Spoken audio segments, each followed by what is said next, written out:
Morning,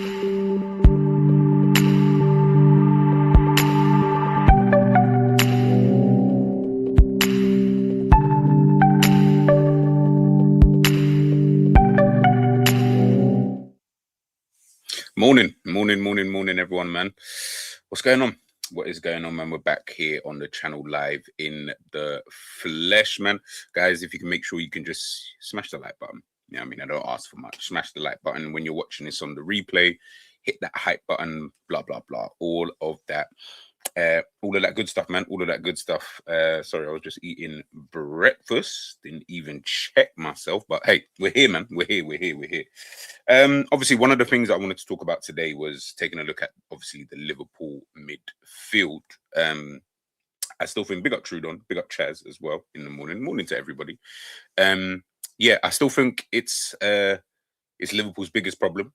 I really do think it's Liverpool's biggest problem in this transfer window. I think, obviously, I saw the news, and maybe we can rap about, the news about Bradley Barcola.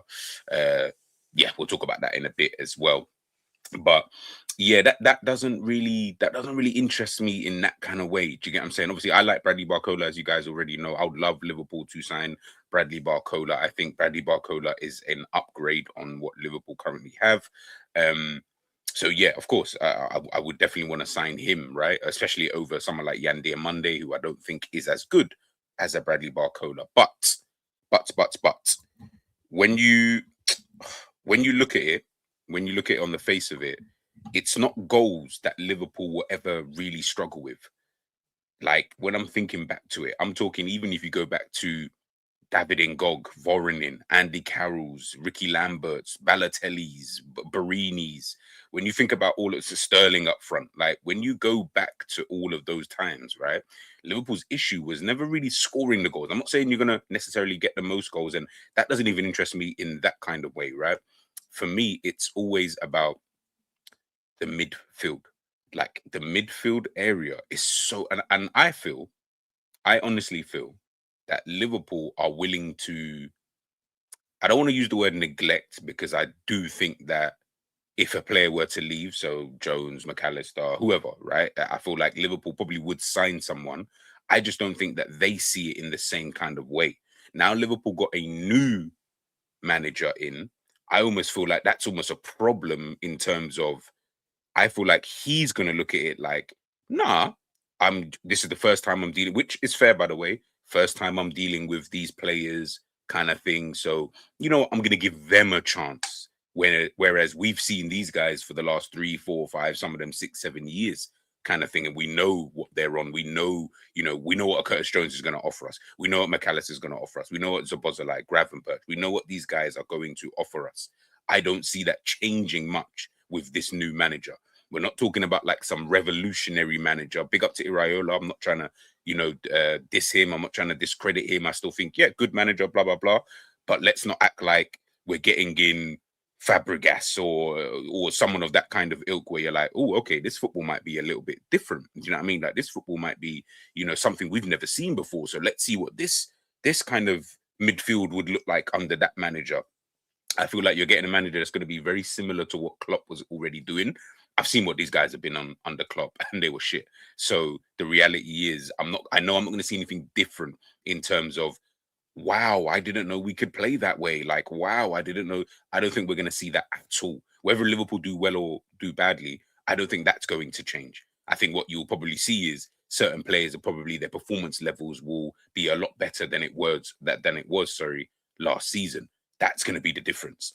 It's not going to be, we're going to see something different in terms of the style of play. It's going to be the same thing that we've seen for years, blah, blah, blah. It's just going to be, like I said, certain players I think will just perform a lot better than they did last season, because obviously last season was so rubbish. So that's where I'm just like, I'm worried, because when I'm looking at it, I'm just like, no, you need to get a couple of midfielders in. And I'm talking midfielders who come in to start.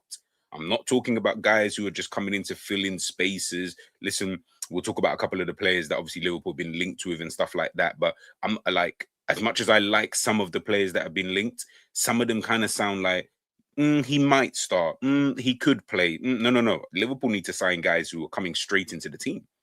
You need to go out there and get a guy who he's displacing someone in that midfield. I don't care who, but you need to displace someone within that kind of midfield. And I think that's where Liverpool are going to come unstuck again. We've been talking about this for years. Fabinho, the whole Fabinho this, Fabinho that, blah, blah, blah. I thought, okay, Liverpool going to move away from having that one DM and blah, blah, blah. And now it's going to look, a whole lot different. And yeah, it's going to be this, it's going to be that. It almost just feels the same. It almost just feels the same. And I think that's why I wanted to, kind of just rap to you guys and, kind of just get my thoughts out. Do you get what I mean? But listen, man, big up to everybody. Before we get into everything, let me get into some of the comments. I stayed up all night to watch Van Dijk and co crash out. At least Irela will get a few more players back. Yeah, man. Listen, bro, obviously was on the watch along. Was on a watch along with Ends and Savage. Big up to the man them every time. Yeah. I can't lie. If Japan had taken it to penalties, I think Japan also would have gone through as well. Like, I genuinely believe they would have gone through. I just think Brazil just would have lost, like, on penalty, especially with how the evening went for us. Yeah, like in terms of for us over here in the UK, the watching times. Yeah, I think they would have got knocked out. Germany, in my opinion, they were poor, and they've been poor the entire tour. We're going to talk about, we'll talk about Wirtz for like 2 minutes. Yeah, because I'm seeing a lot of stuff, and it's not really making sense. But yeah, we'll get onto that. We are getting Minte and Matthias Pardo. Yeah. Like I said, we can rap about we can definitely rap about Bradley Barcola as well. Jamaz is saying rise the peas. Wirtz was arse again. Yeah, I hear it. According to some people, he was good. Like, I don't know. Like, I don't know. I guess it just depends on what you was looking for in that game, innit? Because I feel like where it's two opposite ends of the kind of spectrum. Yeah, I feel like it really does depend on what did you want from Wirtz in the game, kind of thing. I didn't think he was that good. I know the assist, great. But to me, I actually couldn't even care less, because you see when Salah was doing that, everyone was like, "That's not enough. That's not enough. That's not enough." Do you get what I'm saying? Like, and we keep doing it with a lot of players. That's not enough. That's not enough. We need this. We need this. We need this.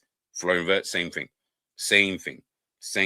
Like, we need so much more. For large parts of that game, you didn't even know he was playing. You actually didn't know he was playing. What position are you? Are you left wing? Are you in the middle? Who is playing left wing? What are you doing out there? Are you going to come through the middle? Are you going to put, like, it was just all over the gaff, and he wasn't even getting into the game. That was the weird part. But listen, Germany are out now. We need 4 midfield players signed this summer.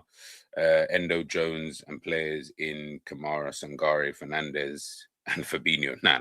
Fabinho definitely, he's shit, man. I ain't trying to see that. There's no one left that's available on market at right wing. Minte, but Ryan is 130 mil in Jan. Yeah. Like I said, the winger position is not really a position that I'm that focused on, because of the lack of options in there. Unless obviously you're willing to pay the money. Obviously, I don't really look at the wing position and think, oh my god, like, yeah, we need to. I'm just like, yeah, whatever. Like, you just sign anyone. I'll be so on it. You can, because there is a massive gap between Elise's, Kvaratskhelia, Vinicius Juniors, Yamals, and all these kind of guys, right? After that, for me, everyone's kind of the same. Like, they're all the same. Minte is the same as Diamonde, who's the same as Saeed Al-Mala, is the same as whatever. Maybe Barcola, maybe he's above that kind of level, right? Maybe he's like above that. So if you can't get him as well, then I'm just like, what is the difference? Like, they are literally all in the same bracket. None of them, they're not. I feel like people keep getting it twisted because, oh yeah, but this stat says they're all sitting in the same class. I think that's the best way for me to describe it, right? All of these players are all sitting in the same class, right? You've got some players who are going to be, or some people in your class who are just smarter than others. So yes, certain man can do algebra, but some people might be a bit more confused on the same guy who's really good at algebra might not be that great on the Pythagoras theorem. Do you get what I'm saying? Like, it's just that. It really, but we're all sitting in the same class. We're not like, oh yeah, he's in set 1, but then he's in set 2. No, you're all in the same set. Whatever set that you want to put them in, they're all in the same set. So that's why the whole Minte and Diamonde thing, I never like this. What I'm saying, these tacticals online, like, they force it too much. Sometimes it's like you're trying to be so different than everybody else. You don't have to be so different. You can say a player is good, But you don't have to then make it seem like we're talking about Lamine Yamal, Lionel Messi, Cristiano Ronaldo. We're not. We're talking about a very average kind of player. Understand there is context around why the said player is going to cost you so much. The quality level of the available wingers is not there. Hence why Diamonde is going to cost you 100 and whatever M's. If this was just a normal market and normal players were just available, Diamonde will be like a 30, 40 million pound player. And you'd still stress about that. Let's keep it honest.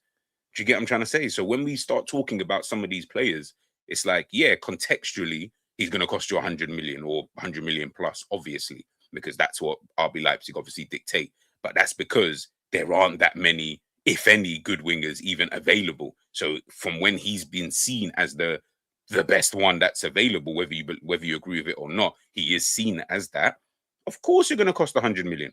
Do you know what I'm saying? Like, it makes sense. Like, RB Leipzig ain't doing nothing wrong. Do you know what I'm saying? I don't want to sign in for that, but I get why RB Leipzig are willing to, or want to do that, because they're thinking, nah, man, like, there's not that many wingers out here. Do you know what I mean? We're it's like trying to sell sand to the Arabs, like, as in we're gonna try and really bamboozle you here. We're really telling you that this is gonna be the guy. Whether you believe it or not is totally up to you. I think for his career, he should have stayed at RB Leipzig. Stay one more season. Let's see what you can do for another season. Warrant that big move.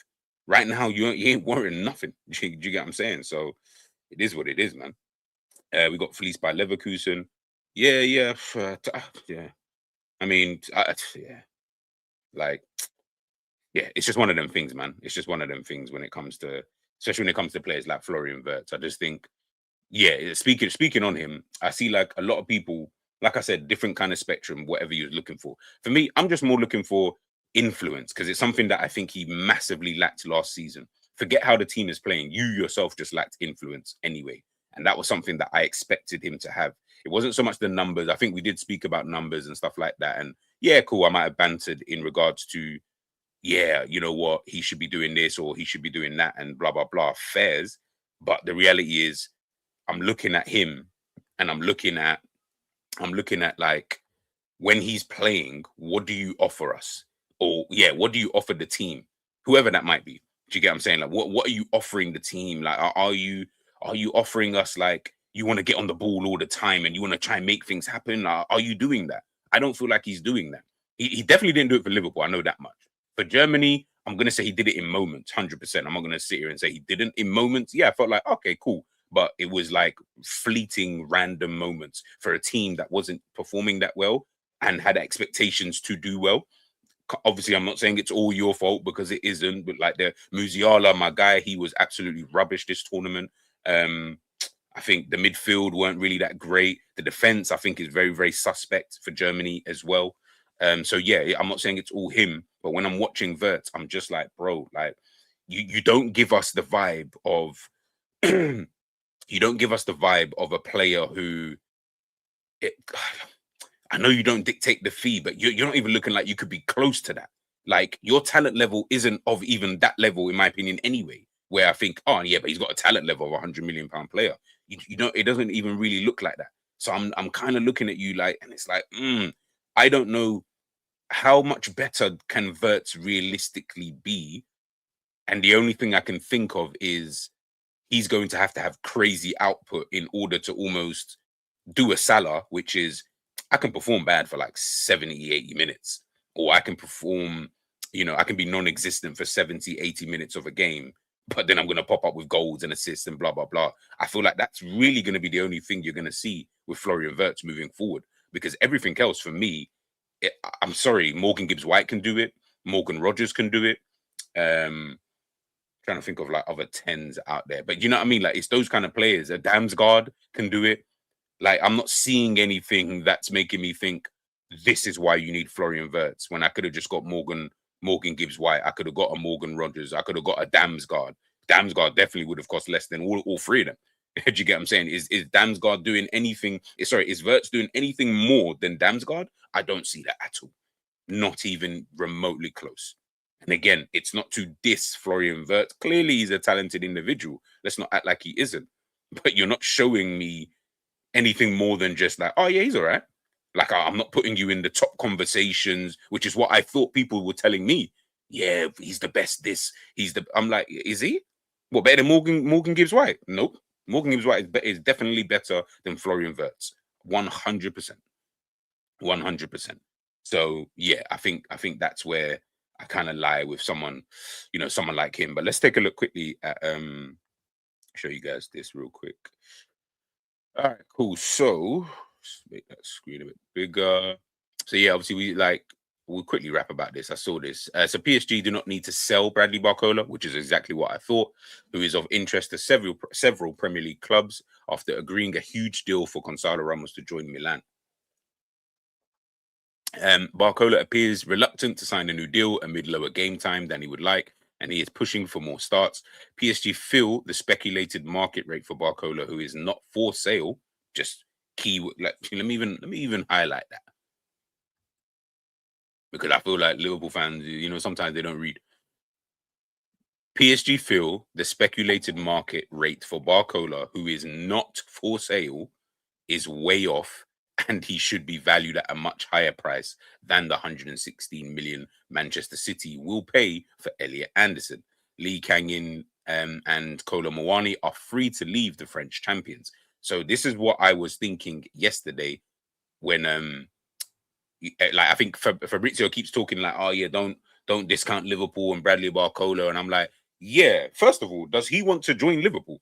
Like, has anyone even ask that question? like I feel like we're so quick to say, do you know what I mean? We're so fast to say, oh yeah, like let's go in for this guy, and then what happens?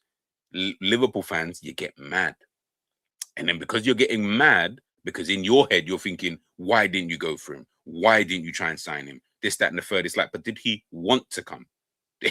Remember, there's two sides to this. He may not even want to come for various reasons, and we can get into that another time, kind of thing. But for various reasons, he just might not want to come. He might want to go elsewhere. He might see a different project, a different kind of pathway. I have no idea what that looks like, by the way. I actually really don't. In my eyes, he goes to Arsenal.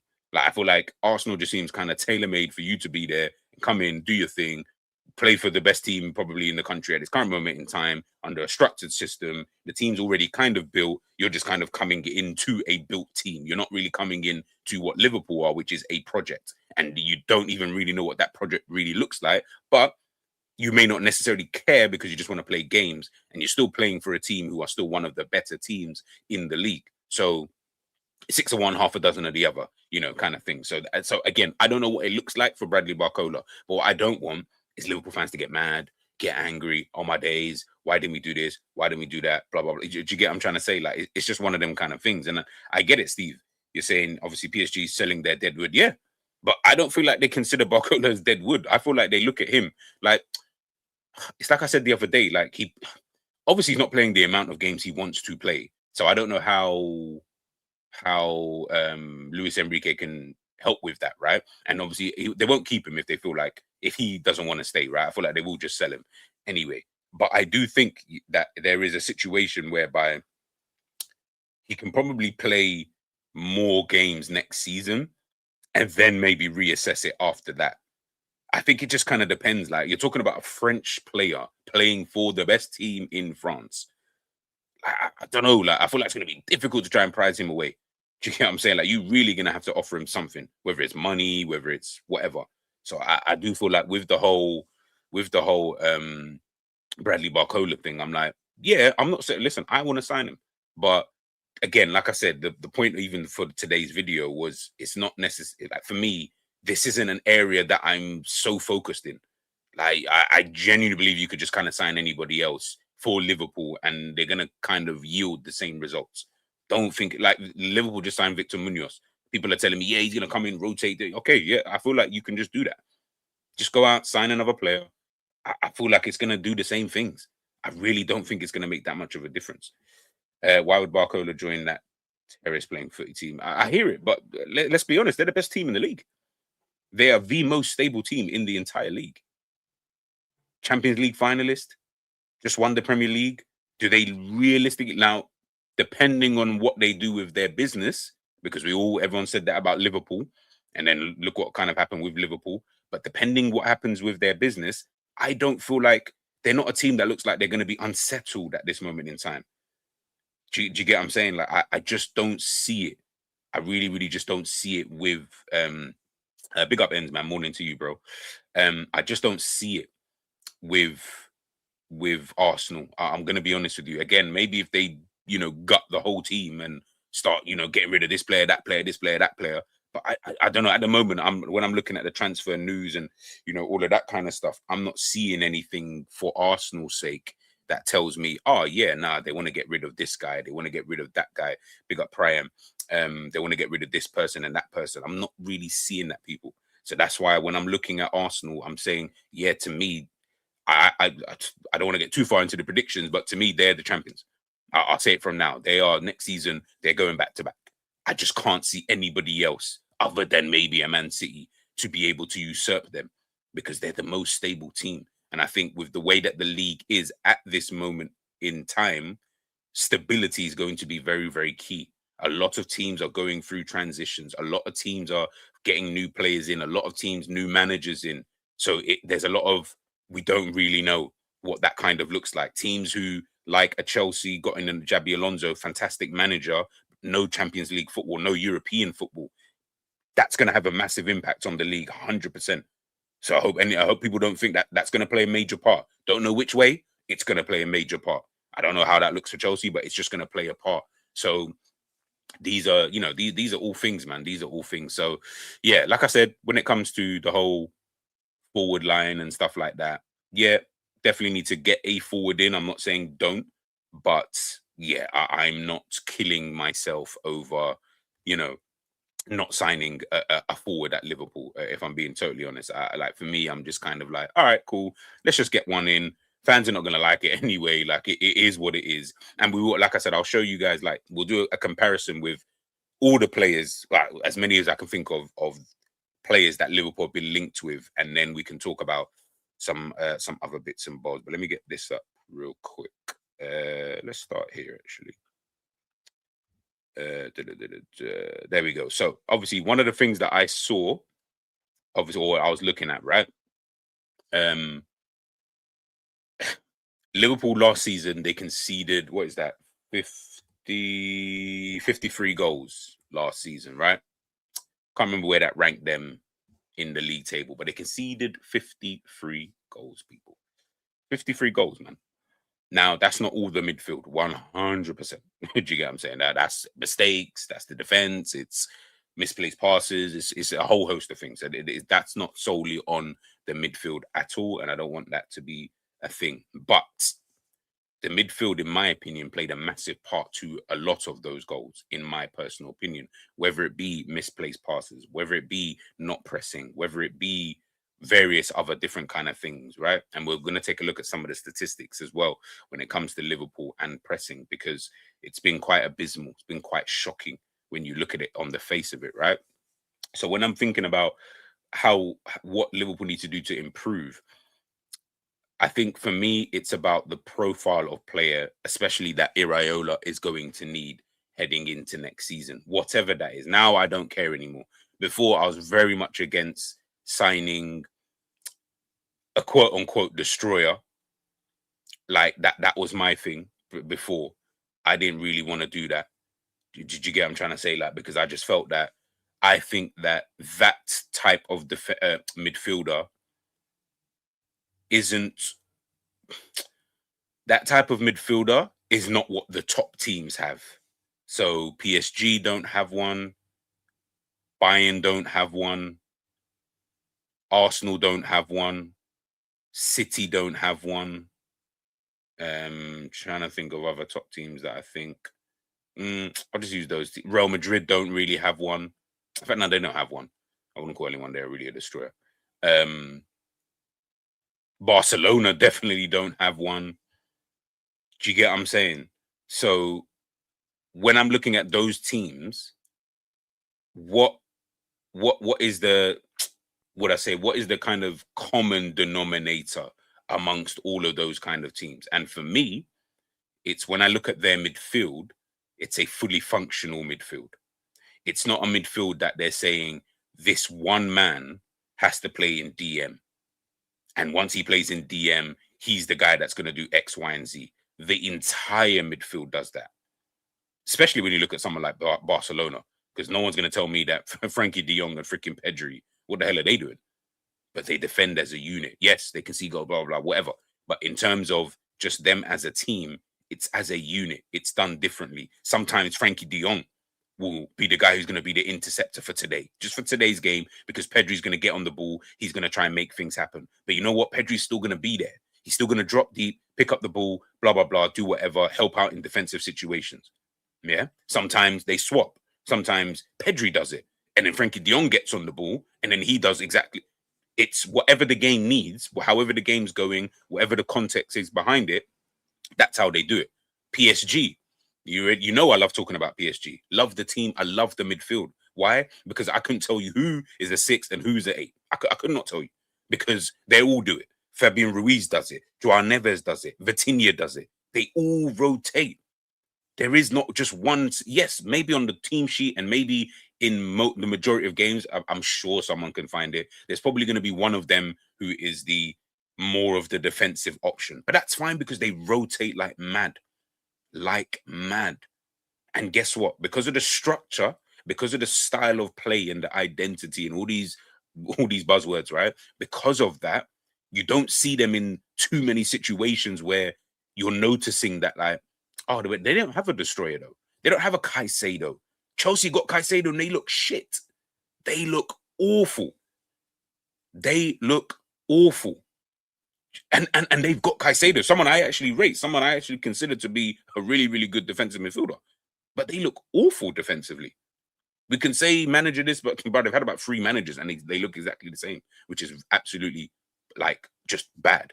Do you get what I'm trying to say? So when I'm looking at it on the face of it, I'm trying to think of other teams. Newcastle, I like Bruno Guimaraes, I like Tonali, I like Joel Linton. Whoever you want to pick out of them is the defensive midfielder, rubbish. Nottingham Forest, Elliot Anderson, good player. Not going to say he's not, rubbish. Whoever else you want to pick, they don't look that great, do they? Like defensively, they really don't look that great. And we're talking about, yeah, so we need this kind of guy to do this. And yeah, he has to kind of sit and he's going to be the one that's kind of, you know, just sit in front of the defense and he's going to maybe mop up and blah, blah, blah, this and blah, blah, blah, that. And yeah, we need more physical guys. And I'm not saying you don't need physical guys in there. I just think that there's this over reliance on you have to have that in the team. I think, yeah, you can have like one guy in there that could potentially be somewhat physical, and physical could be in different kind of ways. But I don't look at it and think, oh yeah, you need 2 guys in there because if you're going to play Florian Wirtz, then he has to. I don't really feel like you really need that. I honestly don't feel like you actually really need that. For me, that's just my own personal opinion. Do you get what I'm trying to say? Like, I'm not looking at it, you know, on the face of it. Obviously, I think we've seen this one before. Let me put this if I can. Yeah, I think we've seen this this graph before, right? So obviously it's about Liverpool distance this season, opposition versus the opposition, should I say? And you can obviously see Liverpool being outrun. That's another massive problem for Liverpool. Again, not solely tied to the midfield, but again, the midfield is going to make up a large part of that. Liverpool being outrun in so many different games. And when we're watching it with our eyes, we can see that midfield is just getting overrun at times for whatever reason. For whatever reason, I don't know what you want to put it down to, but yeah, do you get what I'm trying to say? So that's why I'm looking at it and I'm like, yeah, it's a structural thing because I can't, as much as I want to cuss like some of the players, right? As much as I cuss them and whatnots, I can't always just be like, listen, they have underperformed massively, right? So it is percentage their fault, percentage the manager fault, blah, blah, blah. I do get that. But sometimes I feel like we're watching the game and people are blaming, you know, said player. And I'm like, you know, if you keep doing something, I feel like if the team keeps doing something, if the midfield keep pressing in a certain way. So if Liverpool go into this mid block, right? Where it's like a 4-4-2 as an example, right? Or a 4-2-4, whatever it is, right? When Liverpool do that, I can't then get mad at Szoboszlai or get mad at Gravenberch I can't get mad at them. Remember that they're being asked to do so. They're not being asked to press in that kind of way. Now, not in every game. There are games, as we've even heard Slot say last season, where he's telling us like, bro, like it's not like I'm telling them not to, not to do this and not to do that. They're just not doing it for whatever reason. Whether that's because they keep gassing out when it comes to like 60 minutes, you just see the team is just bang. Did you get what I'm saying? I'm just like, well, I don't understand why we're always so tired. Like I really like maybe at the beginning of the season I could have understood, but we've now gone the entire season and you're this tired. That there was no point where I felt like the team even looked fit, just looked completely gassed. So maybe you need to change up the way that you're actually doing things just a little bit, just to even help and combat with that. I never felt like he was realistically doing so. And I felt like that was always bugging me. Do you get what I'm trying to say? And I just feel it's a structural thing. Hence why I don't actually care again about the type of midfielder you sign. Hence why I'll look at this player, look at that player, and there's players that I like. I like Adam Wharton. But that's just because I like his style of play. I like that type of football. I like a player like that. I don't care what you put next to him. I just like that. I just think if you could put that into a team, into a better team anyway than Crystal Palace, he'll just shine anyway. He'll shine on his own. I don't feel like he needs someone next to him to shine or not shine. He can shine on his own, doing what he's good at. It's then someone else's job to worry about what they're good at. That's what I'm not saying he's one of them, but that's what the elite players do. They shine on their own. They don't need someone else. This whole thing, if Wirtz had runners. No. If Wirtz was good, he would shine on his own. He shouldn't need someone else to look good. That doesn't make sense to me. I understand their team is 11 men and blah, blah, blah. But if someone's not pulling their way, you'll notice that, right? So why is it now that when I'm asking them to do what you're supposed to be doing, no, but he needs this. But that doesn't make sense. like to me, it just doesn't make any sense. The 11 players need to individually be doing their own job. Stop worrying about what X player is doing, what this player to the left, this player. Don't worry about what they're doing. You focus on your job. If you do your job, you're good. You're good. It doesn't matter what the team is doing. You're good. If everybody thought like that, do my job. And obviously your job is going to be to help the team to facilitate the team in a certain type of way. If you do that, guess what? The team will look better. It's just inevitable. Like the team will just look better. Like it is what it is. Do you get what I'm saying? Like that's the bit. Hence why Klopp's team looked the way it did. Do you understand why? Like, do you get it? Like Fab, Gini, Milner, Henderson, they did their job. Their job. I'm pretty sure when Gini was going away for international duty and he's scoring goals left, right, and center, I'm pretty sure he's sitting there thinking, bruv, like, I could be doing this at Liverpool. Guess what? The manager's not asking me to do that. The manager's asking me to hold on to the ball, keep possession. I'm going to do that for this team here. Henderson, I'm going to cover on the right-hand side. Doesn't matter what Gini's doing. Doesn't matter what Fabinho. I don't care what they're doing. I'm going to cover in this position for Trent and for Salah. Because when I do that, they can then go and do their job. It's like, it's so frustrating because it's just simple. Just do your own job. Stop worrying about, I need that. You don't need anything. You really don't need anything. You just need to do your job. Once you've done that, cool. That is it. That is it. Do you get what I'm saying? Big up Tony. I mean, Gerard's a bit different because Gerard is Gerard, right? Like, he had to kind of do that. I'm not asking Florian Wirtz to carry the team. I'm really, really not. Like, I don't want to put that kind of expectation because it's a whole different kind of thing. But I get the sentiment of what you're trying to say. Do you get what I'm trying to say? Like, it is just one of those kind of things. But yeah, you can use him as an example in terms of, like, it didn't matter whether man was playing next, with Neil Mellor up top or fucking Suarez. He's going to do his own job. It doesn't matter what everybody else is doing. I don't care what they are doing. Just do what you need to do and the team will be fine. It's really that simple. Problem is, players don't do that. Now you're so worried about what this guy is not doing that you ain't even doing your job. Now it's just long. Do you get what I'm trying to say? Big up. That's the basic fan way to look at it. The reason why he needs runners is his job is to build play. So when he drops into intelligent positions, he needs movement to make things happen. For example, I hear it. Why are you dropping into positions? You don't need to. We don't need you there. Liverpool do not need you to drop into any positions. The ball will find you. I don't need you to drop into a position to pick up the ball. Considering Liverpool have not played that way with runners the entire season. So you keep dropping for the ball, right? You keep dropping for the ball, asking for the ball. You're saying he needs runners. Okay, so Liverpool don't have runners. So why do you keep dropping for the ball? It's now redundant. Do you get what I'm saying? And it's now redundant. Like, you keep doing something when something like to gain whatever the reaction is, it's not happening. It's not happening. Like that's not the style of play. Forget like what we think he needs. That's not the style of play for Liverpool. Like, obviously we can only talk for last season. That's not the style of play for Liverpool last season. But you keep doing it. At that point, I'm like, is you thick or is you dumb? Not you, like Wirtz. Is you thick or is you dumb?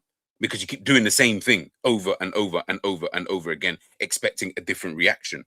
I really don't understand. Like that doesn't really make sense.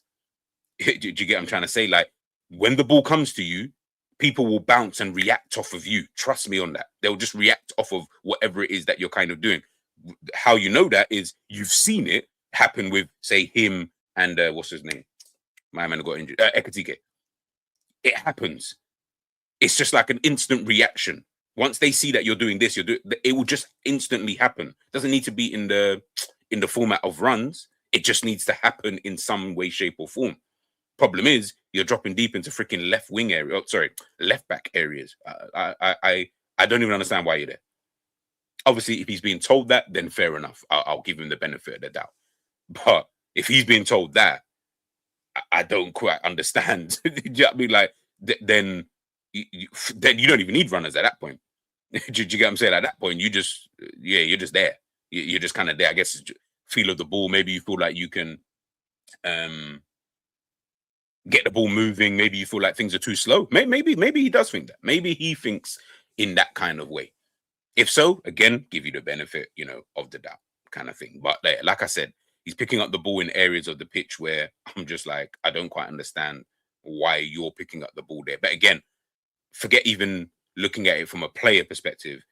Then I'm looking at now the structure of the team, and that is the bigger flaw here than the players, I think, in itself. Yes, I might not rate some of the players, but I definitely think that they can perform better than they have in some other aspects.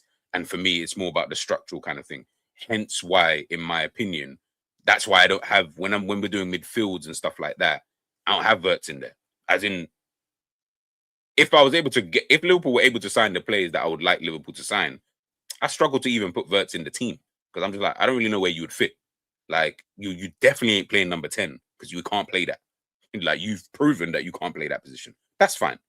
Left wing, if I can't get any other left wingers, then maybe you can play in that position. But other than that, I don't really want you in midfield, because I just don't feel like you're going to do the midfield job, bro. But on top of that, I feel like if I get you to play in midfield, I almost feel like, so why did I sign you? Do you get what I'm saying? And that takes me on to my next point, which is, I feel like with him, you're going to end up having to he's going to have to end up probably turning into like a Bernardo Silva. Like, he's going to have to just be that type of player, which, by the way, is fine. If you could turn into that player, like, that's one of the best midfielders we've ever seen in the Premier League, hands down. So if he could turn into that, and he can understand and be a bit more intelligent to understand that now I'm in England, my game needs to change, then I'm good with that. I'm good with that. And I feel like if he can do that, you'll then see one of the best midfielders you've ever seen in the Premier League.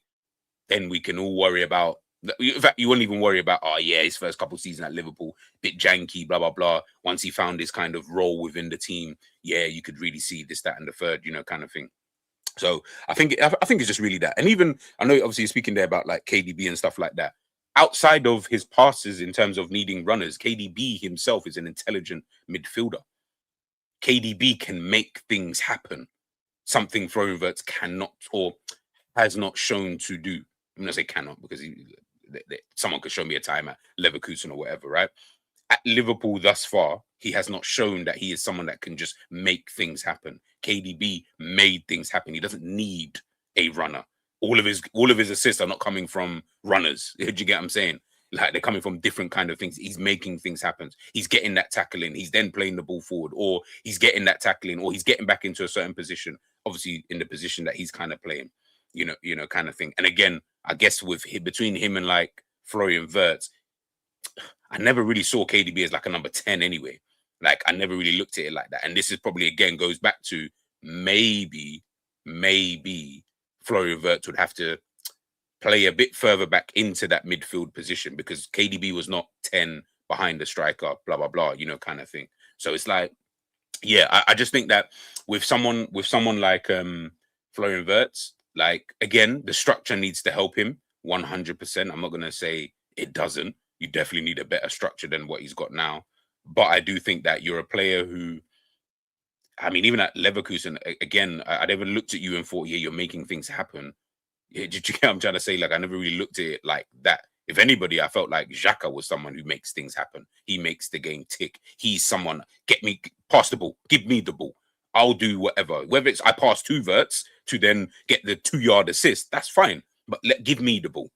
Do you get what I'm trying to say? Let me get into this position. Let me do that. Let me do this or whatever kind of thing, right? Wirtz is the creative guy. Let him get in and around the box, which is what he's good at. Keep him there in and around the box, then you're good. But you're going to need to have what they're playing, like 3 at the back, with like 3 at the back, and then you kind of had your wing back. So let's say like the 4 in midfield and then the 2 attacking midfielders.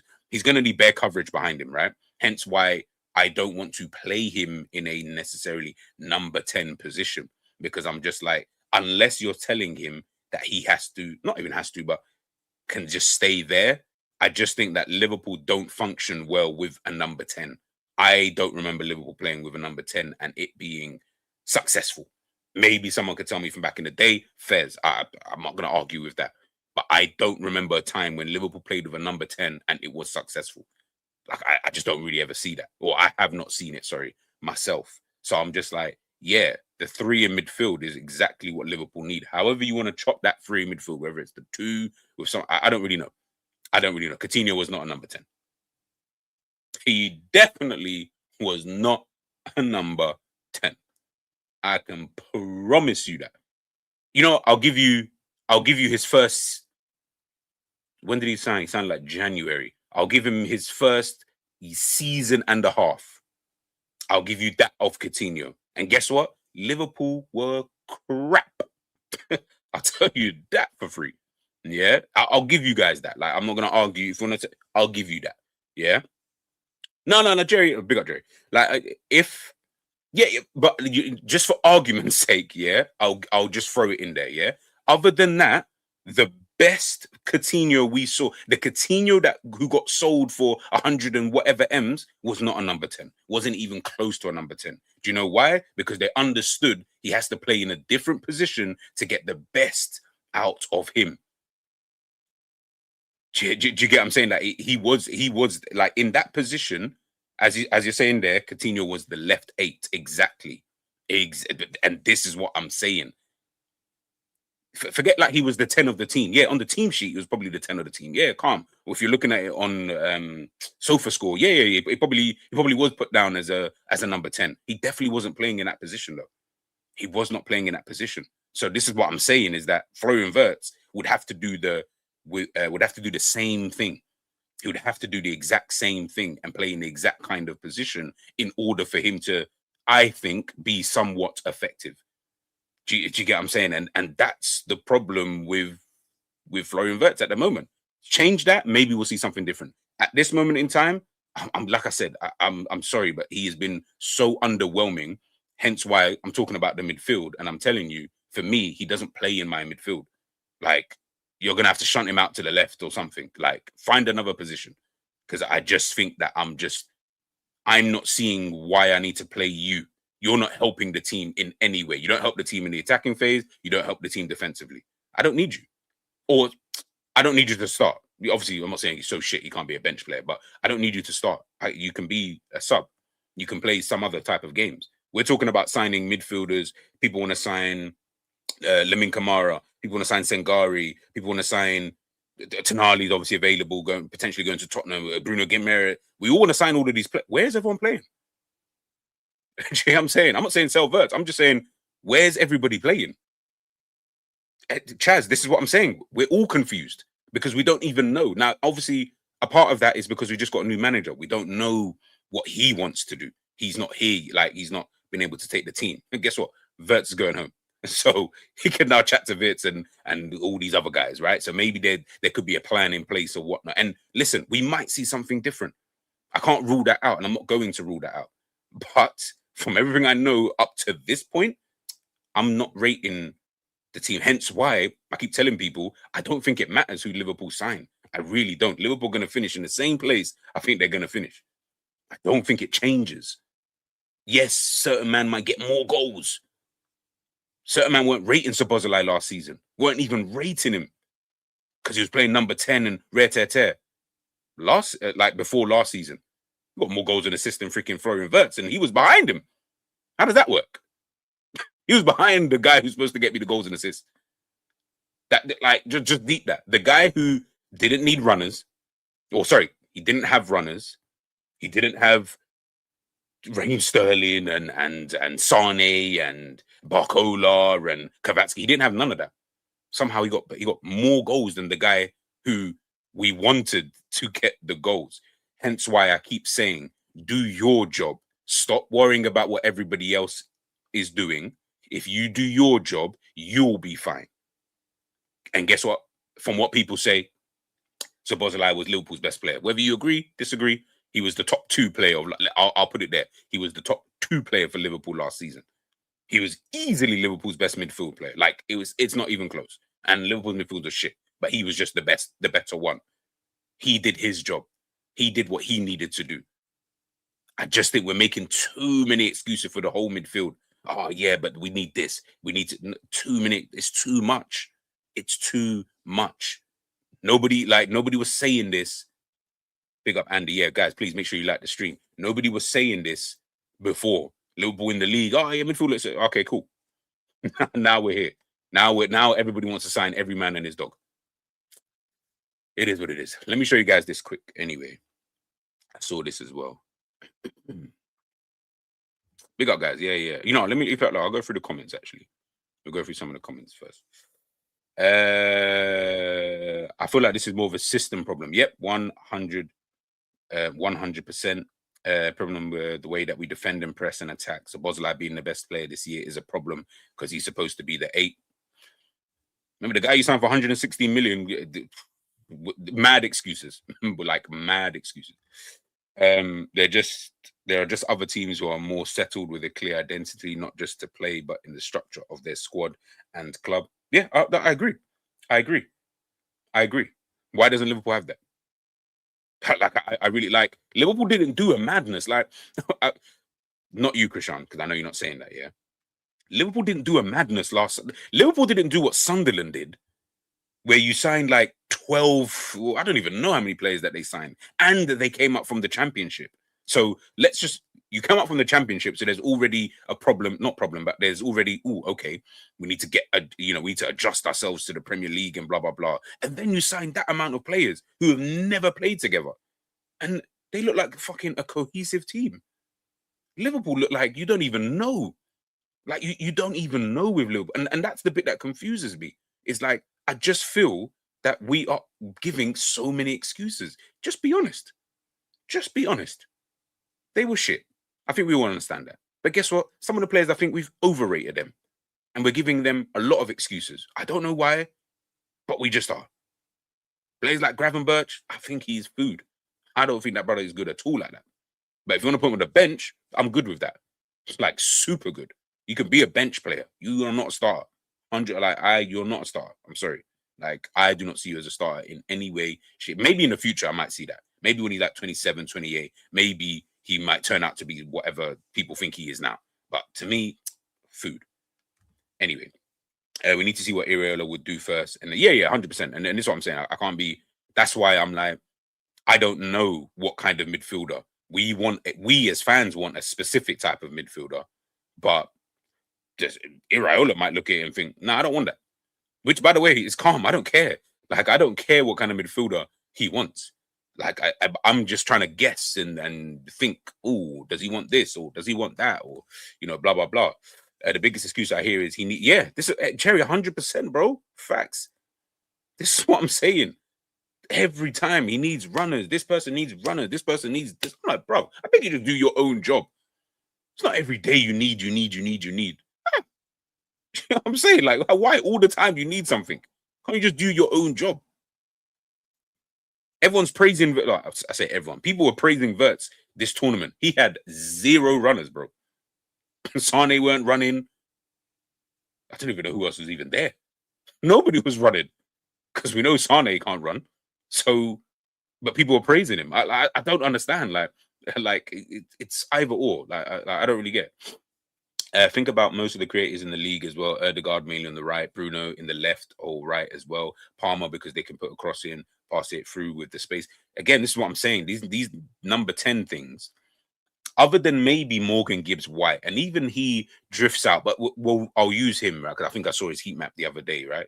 Morgan Gibbs White, like I said, he's better than Florian Wirtz, 100%.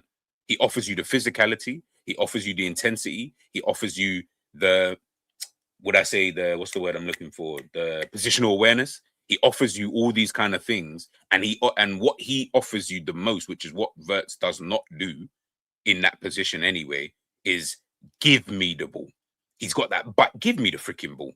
I'm gonna make something happen. I don't need anything else to happen. I will make it happen. Now, obviously, Nottingham Forest are Nottingham Forest. They don't have the quality level that a Liverpool obviously does have. So we're not gonna, I guess, see that as much as we probably would if he moved to Liverpool or Man City or Arsenal, right? That cool, fair enough. There's your context within that. But whenever we watch him play, you're sitting there, you're thinking, fucking hell, man, this is a guy who like he's really on. I'm gonna do this by myself. Now, if you've got a player like that in your team, brilliant, brilliant. Yeah, Palmer's been shit for the last whatever 18 kind of months. But if you look at his just position where he pops up in the team and stuff like that, he's not sitting in the middle behind the striker. Yes, he pops into that area as you would do because you are the number 10. More time he's out there on the right hand side, swapping with Esteval before Esteval got injured. He's swapping positions. Sometimes he's out there on the left. You get what I'm trying. But I guess when you've got Enzo Fernandez and Caicedo in the middle, things are just structured in that kind of way. But again, like I said before, Chelsea didn't look great defensively anyway. Did you get what I'm trying to say? So it's one of those. It's one of those. But Iraola system plays with a number 10. Krupi was there 10 last season, so Wirtz could slot in. Yeah, Krupi was doing that. For Bournemouth, I hear it. For Bournemouth, it could probably work. 100% for Bournemouth, it could probably work. I don't think it works for Liverpool.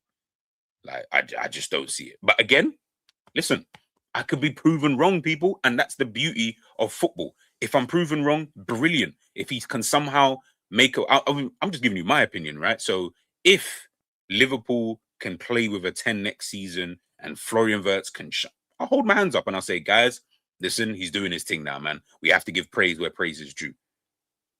I'll trust me, I'll do that because it's just like, well, yeah, cool, come. You're doing exactly what I wanted you to do in the first place. At the moment, I just can't see it. That's why I'm like, it's just one of those. How many midfielders played behind Coutinho?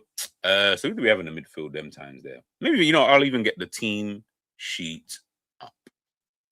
What was Coutinho's last game? Oh, no, what season was that? The 17-18 season, yeah? That was the year that Salah came into the that was the year Salah came. So I'm just gonna pick a random game. Who do we play that time? I feel like we played Leicester City. I don't know why I've got Leicester City. 2017, 18 team. I think I could be wrong. I'm just double checking. I'm sure he left. It was then that he left. Cool. So he would have had Emre Can. So okay, yeah, we did. Yeah. That's the game I'm thinking of. So in that game we had. Let me go SofaScore and get the actual average positions if I can get that. At least that way we can see it a lot better. But he had Emre Can and James Milner. Those are the two players that he had in the team back then. Big up guys, by the way, as well. Let's see, how far back does this thing go? Please say it goes to 2017. Yeah, it does. Perfect. When did there we go. Emre, it's funny they got him in two different positions.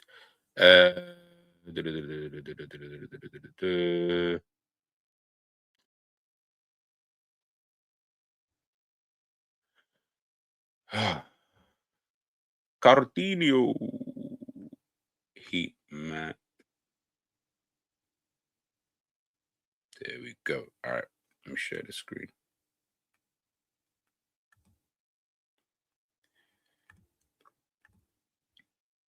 Coutinho, Hendo, or Ginny. Yeah, no, this one was Emre Can. I thought he left by then.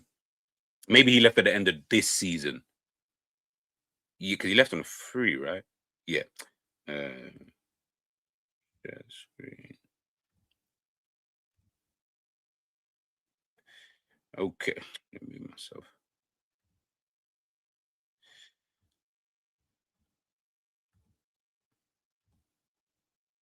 There we go. Hopefully you guys can see it. Boom. Okay. All right. So you can see the positions that he's playing. Right-sided 8, then moving further forward as well. Just exactly like I thought he did. Who else there? Emery Chan. Oh, can I get? Oh, perfect. I can get all three of them up. There we go. There we go. So James Milner was probably seen more from what I can kind of see. If you guys can see it there, I don't know if you can see it. There we go. If you can't see it, let me know. But I feel like that's the best I can possibly do. Yeah. So yeah, so James Milner looked like he was more of the defensive midfielder-ish, I would kind of say. Yeah, I would kind of say. Obviously, Coutinho, of course, playing a lot further, well, say a lot further forward. But yeah, kind of 4-3-3 with James Milner being more of that defensive midfielder, with Emre Can more on the left-hand side, and then Coutinho more on the right-hand side, and the one who was allowed to move further forward. So if Florian Wirtz could do that, then I think, yeah, maybe so. Maybe so. Maybe it could work. Maybe it could work. But again, I don't know.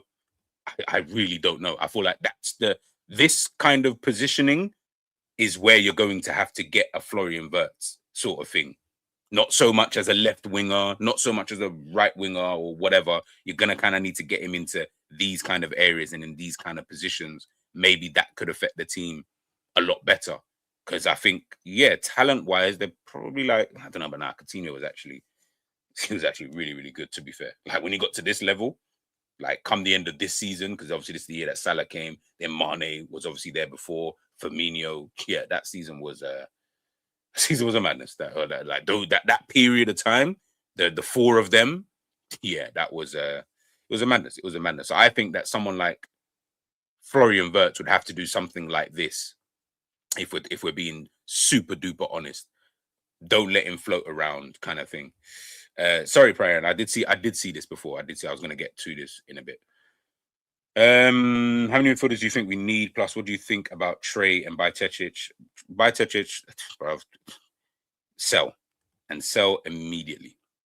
Sell immediately. Trey, loan. I think Trey he definitely needs a loan. He needs to play games. He needs to, yeah, he just needs football. Trey's someone I really, really like. And I think his skill set can be used in some way, shape, or form with a competent enough manager. But yeah, Bajcetic, yeah, nah. In fact, I'm sure I saw something yesterday, in fact, said like talking about Bajcetic and that he might be leaving. I'm sure. So, like Liverpool don't, you know what I'm saying? They don't really see a way Bajcetic. They don't really see a way for him. Let me see if I can find it.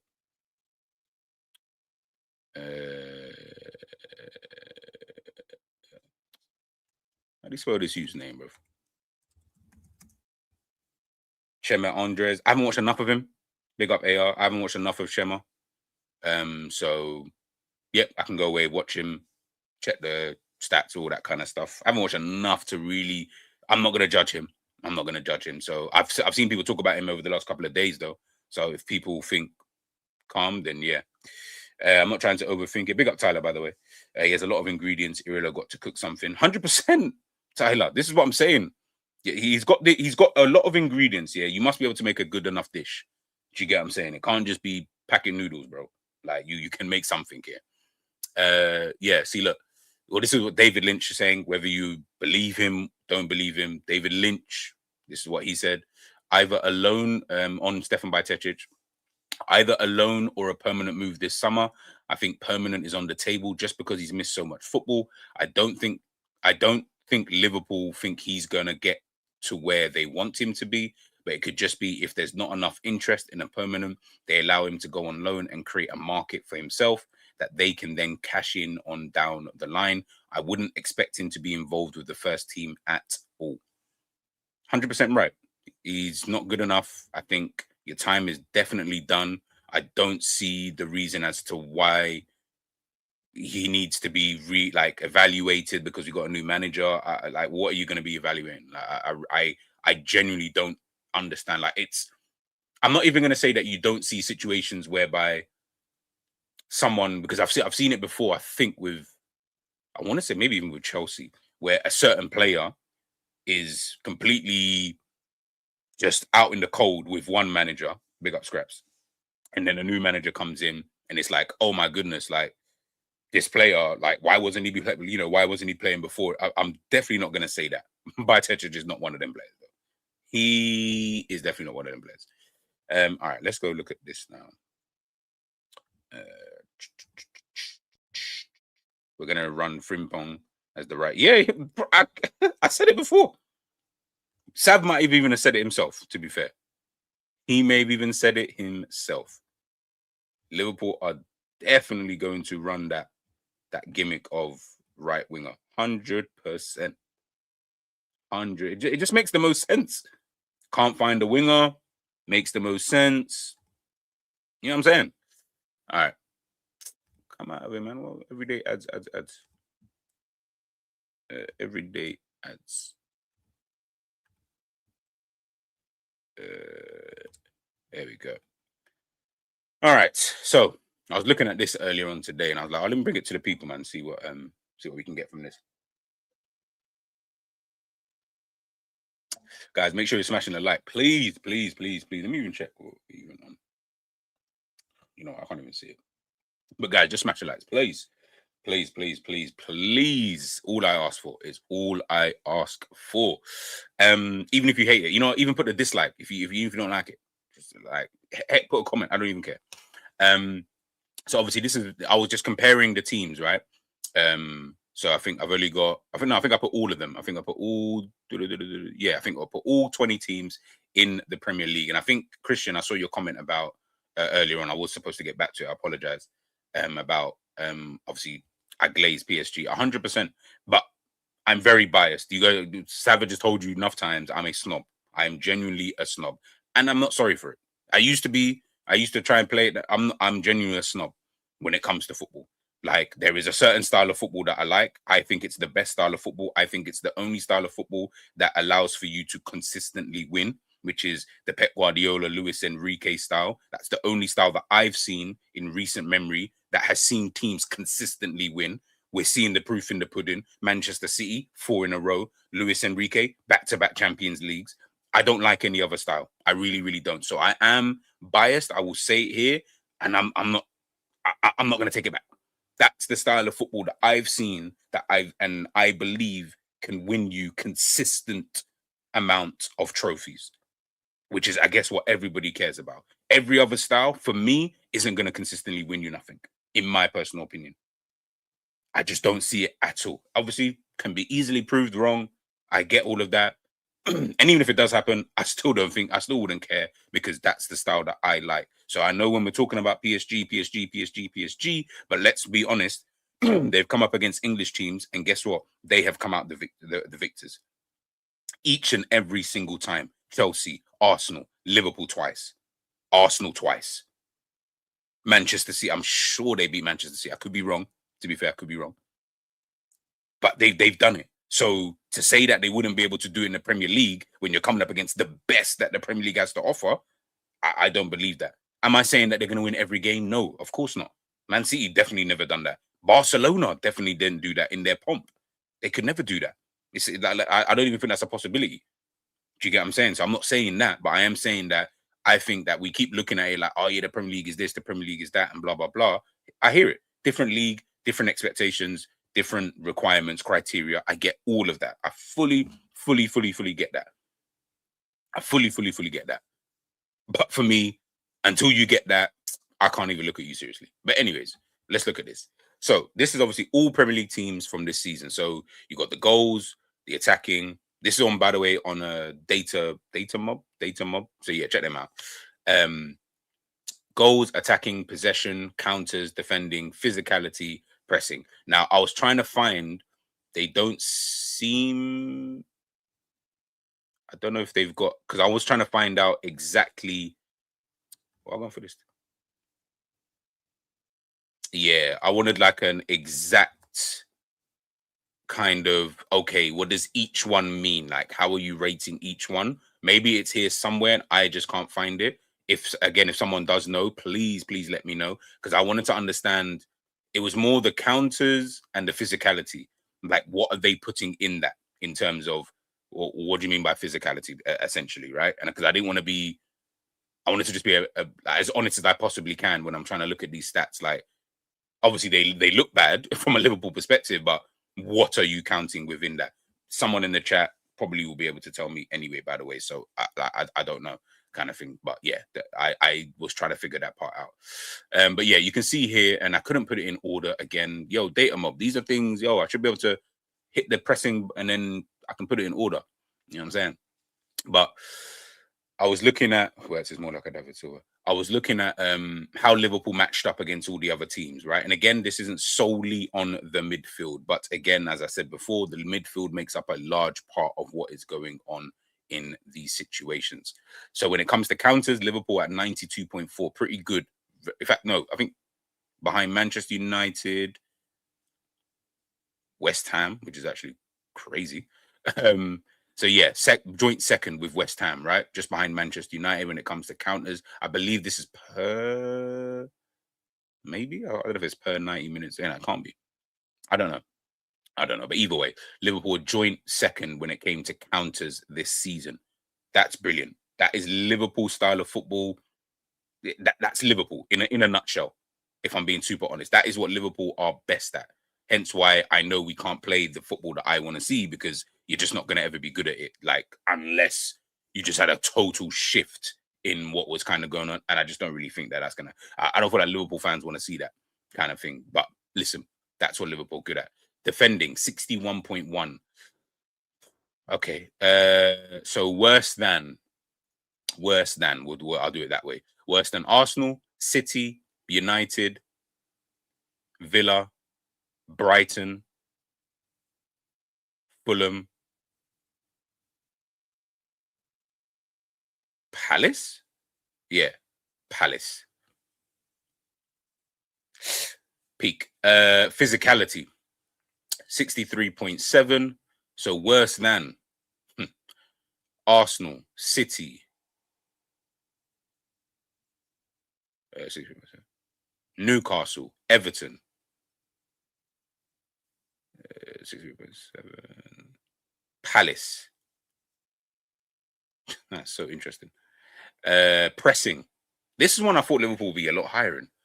When I was trying to put this together, I was thinking I thought Liverpool would have more, but I guess yeah. Pressing worse than Arsenal, City, Bournemouth, Brighton, Newcastle, Spurs. Interesting. Now it's so funny, yeah, because when I looked at you couldn't go back further than I think the 23-24 season. Look at Liverpool's pressing. I'll just show you this because I saw it and I was like, rah. Where is it? Look at Liverpool's pressing. That was in the 23-24 season. Look at the physicality, by the way. That yeah. I told you, ever since he signed these midfielders, yeah. Anyways, look at the pressing, guys. This is in the 23-24 season. This is what Klopp's last season, right? 97.7. No other team was a better presser than Liverpool. So Liverpool 23-24 versus all the teams from last season, including Liverpool. No team pressed better than Liverpool. Total shift change. In fact, let me even check if there's anything else that massively changed. Goals, Liverpool were only bettered by Man City, and that was it. Attacking, Liverpool were bettered by nobody. Liverpool were the best. Possession, Liverpool pretty decent in possession, to be fair. But possession, 91.3, only by Manchester City. Counters, let me see, what row is that? Counters, 1, 2, 3, 4. 1, 2, 3, 4. 98.5. Manchester United. Yo, United. What on for you? So only Manchester United were better at counters than Liverpool. Defending. I don't think they're going to be top for this one. Yeah, I didn't think so. Liverpool conceded bare goals that season. 79. So there was a few teams probably better than them. Oh, no, maybe not. There's only 2 teams. Arsenal, Manchester City. Physicality. This is where it gets jokes. And this is what I'm saying. This is the year that we played. Isn't this the year? Nah, I could be wrong. I might be wrong. I'm wrong.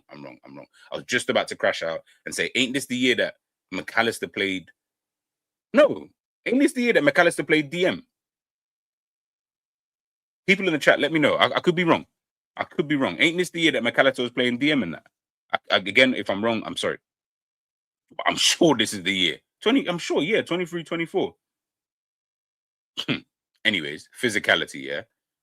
56.1, worse than Leeds, Palace. Who's that? Everton, Newcastle, Fulham, Brighton, Brentford, City, Arsenal, heck, even Liverpool of last season. Fucking heck, mate. And then obviously pressing, like I said. So, yeah, man, I just think that when we're looking at Liverpool and we're looking at the type of players that we need and we want for the team and stuff like that, I just think it's not necessarily so much about boxing things in. I think that's really where I'm trying to get at, is I'm not trying to box things in terms of the type of player that Liverpool need and want and stuff like that. The last bit I'm going to do is just show you guys, like, I guess the statistics between Liverpool's 4 midfield players. So Gravenberch, McAllister, Szoboszlai, Jones, and 1 player. So we'll keep rotating that player. So we'll start off with whoever, Kamara as an example, and then we can take a look at how they match up to said player. Because if we start seeing, I'm not even going to say it, but if we start seeing certain things, again, it goes back to my whole thing about it being just more of a structural issue as opposed to necessarily the players are not doing certain kind of things. There we go. Lamine Kamara, blah, blah, blah, blah. All right, so let's take a look at this. Share to this tab instead. Oakley dokely. Big up everybody, by the way, in the chat. Morning to social join. Let me go through a couple of the comments. Liverpool look like a blocking team, not pressing team, to conserve energy and let us in stoppage time goals. Yeah, Liverpool. There was a graph, and I'll show you in a minute. Let me see if I can get it up actually.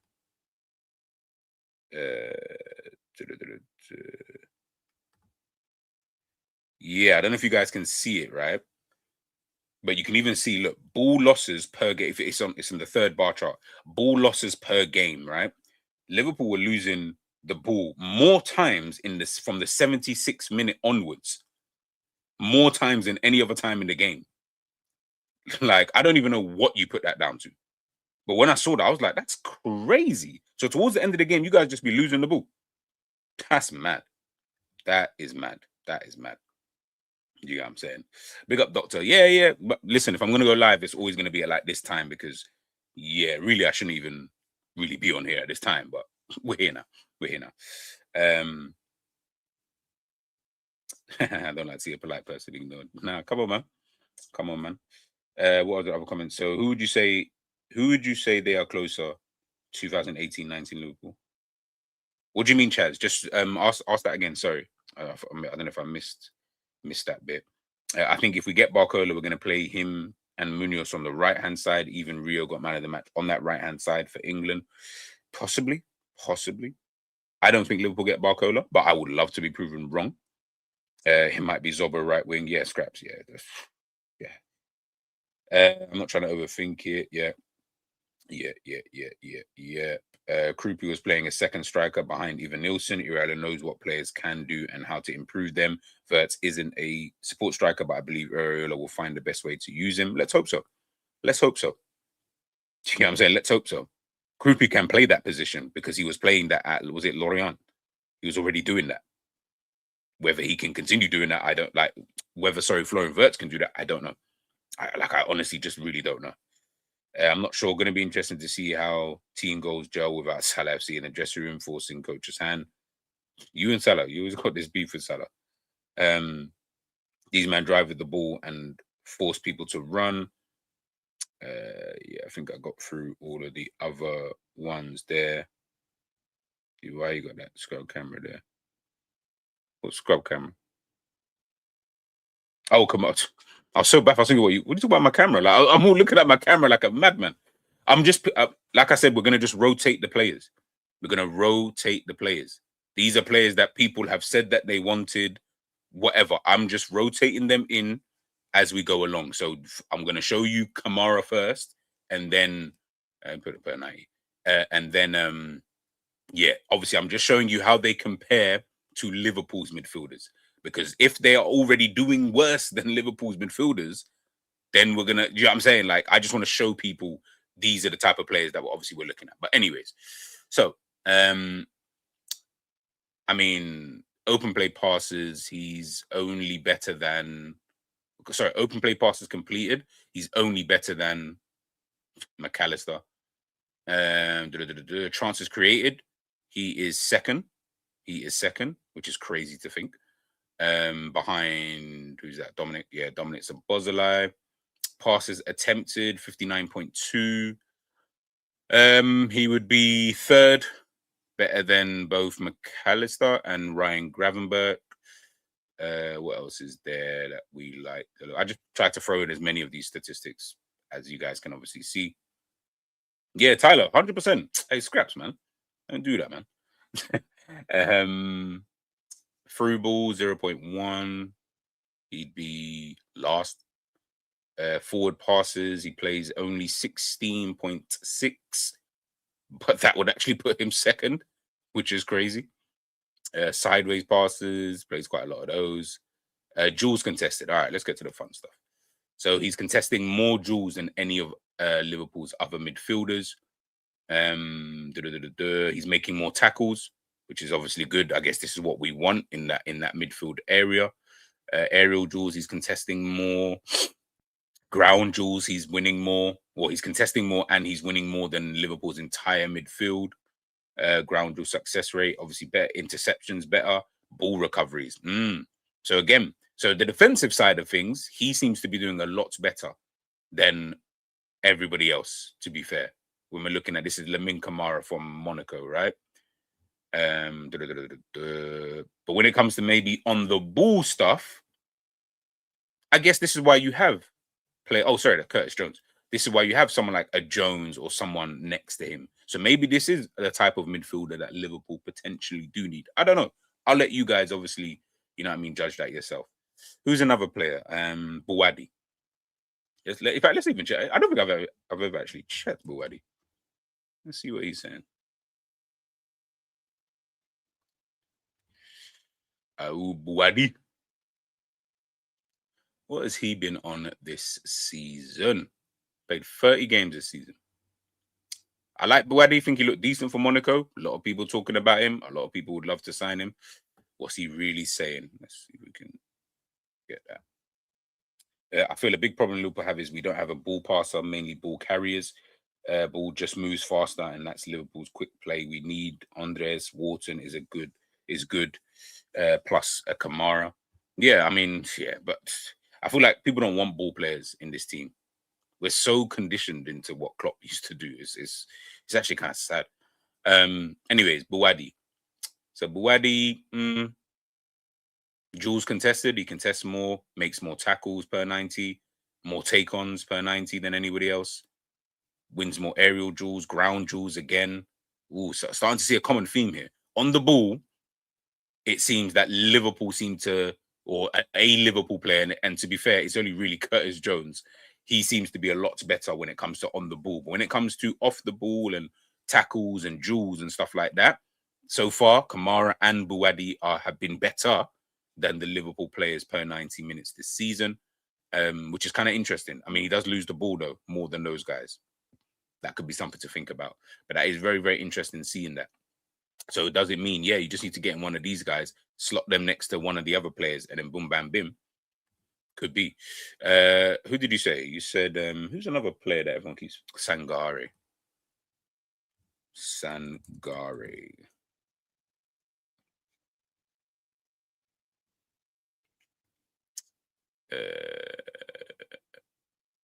Mamadou. Yeah, Liverpool have a real problem with build-up play, like massive problem. Absolutely rubbish. It's like I said, it's all non-existent over there. All right, Sangare again, duels contested, tackles made, take-ons, aerial duels, raw. Everything from aerial duels apart from touches was all green. This is per 90 minutes. Very interesting. Very, very, very, very interesting. So again, we're starting to see a common theme here, boy. We are starting to see a common theme. Who's the players you mentioned? Let me start the team.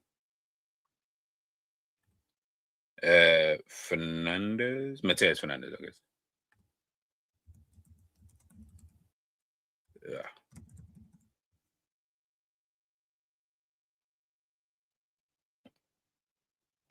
What do you mean, bruv?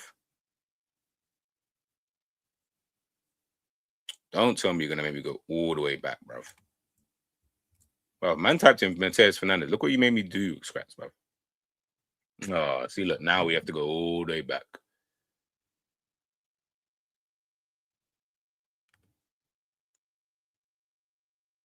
Oh, now we've done the whole thing again.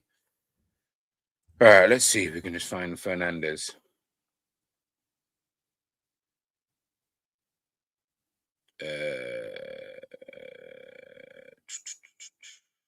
Jesus Christ, how many Fernandez are there? Okay, no.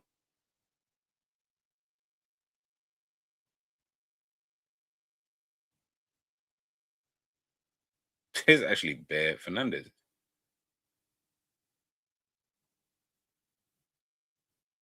I was just about to say, sometimes with what do you call this thing? With Squawker, yeah, you gotta put their full actual government name. Like, you can't even just put.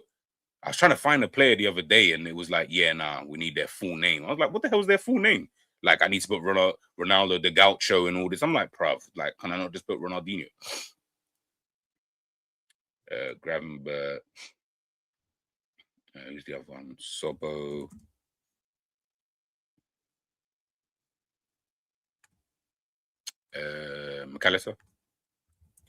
McAllister. All right, now we got bloody do this all over again. All right, so I put in. I don't really care about shots. I don't really care about that. Passing, open play, assists, chances created. Yeah, let's just put all of them in. I don't really care about long passes. Through balls, yeah, go on, why not? Forward passes. Yeah, just leave that.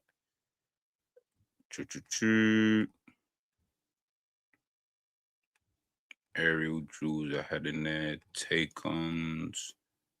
Fouls, I don't care about that. Tackles made, duels contested. Take-ons overrun. Defense, I had intercepciones. And then times tackled. Possession lost, ball recoveries, touches. Yeah, that's it. All right. Cool. Mateus Fernandez. Oh, bro, blame Scraps, man. See what comes here. Yeah, Scraps spots in the blender. All right, cool. So we got Mateus Fernandez. All right, so we got him on the left, and then all the Liverpool midfield on the right hand side. Let's go per 90. All right. So how does he compare? I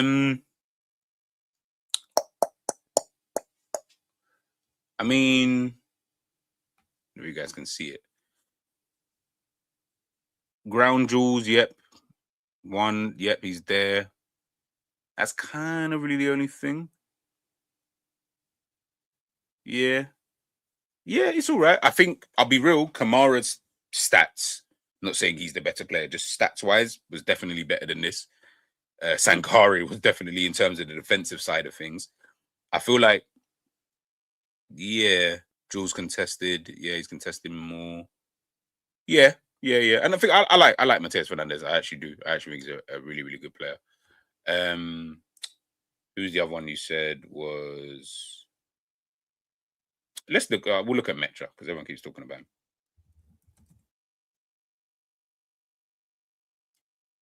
Everybody keeps talking about Metra. All right, so he's on that side. All right, Metra, kind of average, for being honest. Kind of average. It's always difficult with these things. I don't even mean to say he was actually average. Like, it's always difficult, I guess, because everything's so contextual, right? Just, let me just see something. I just want to see what Declan Rice has got here in comparison. Yeah, I'm gonna look at those two.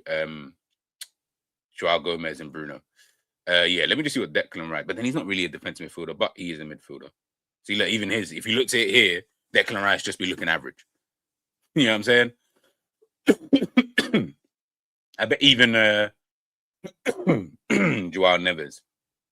I don't think there's going to be any player that. Let me look at Joao Neves. I just want to see something.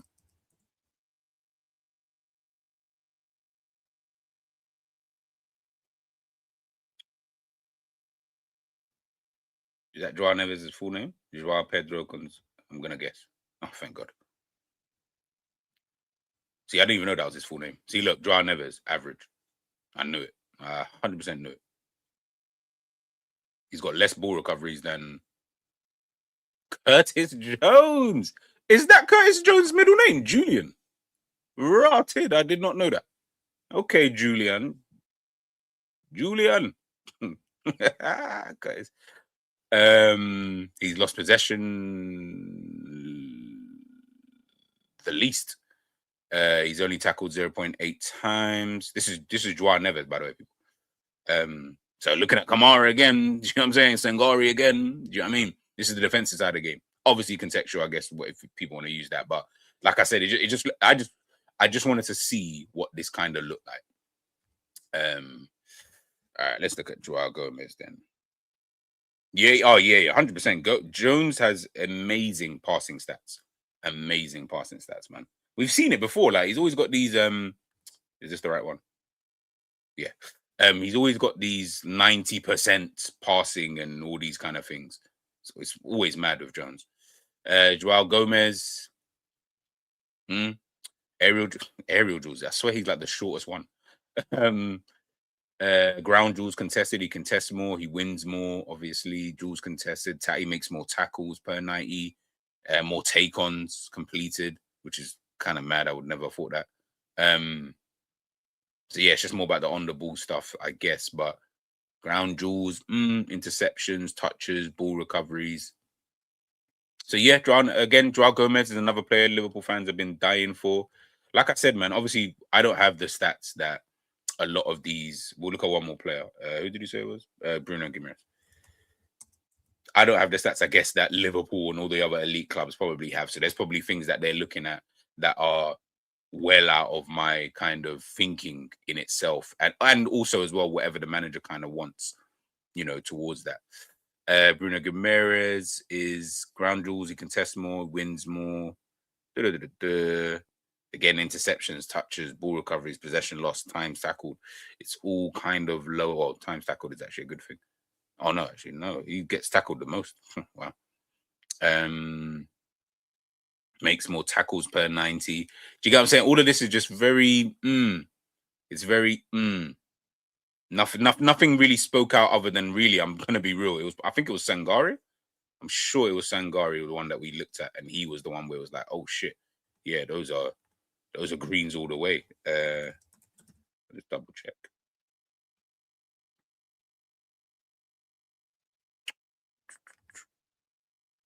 Sure, yeah. See, look, Sangari. He's the only one where I'm like, rah, it was really just touches and take on success.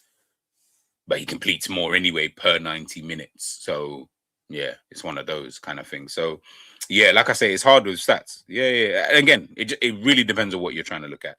I just wanted to show in terms of looking at profiles, looking at specific individuals, looking at exactly what the team kind of needs. Obviously, I'm not an expert. I don't know exactly what Iraola wants. I don't know what he thinks he needs for his team moving forward. What I do know is that Liverpool, for me, the midfield is the biggest area of the pitch where I'm looking at and I'm saying you need to get this right. If you don't get that right, I don't care if you sign Bradley Barcola and Yan Diamonde. That's not going to improve the team in the way that you think it is. We're going to score more goals. Okay.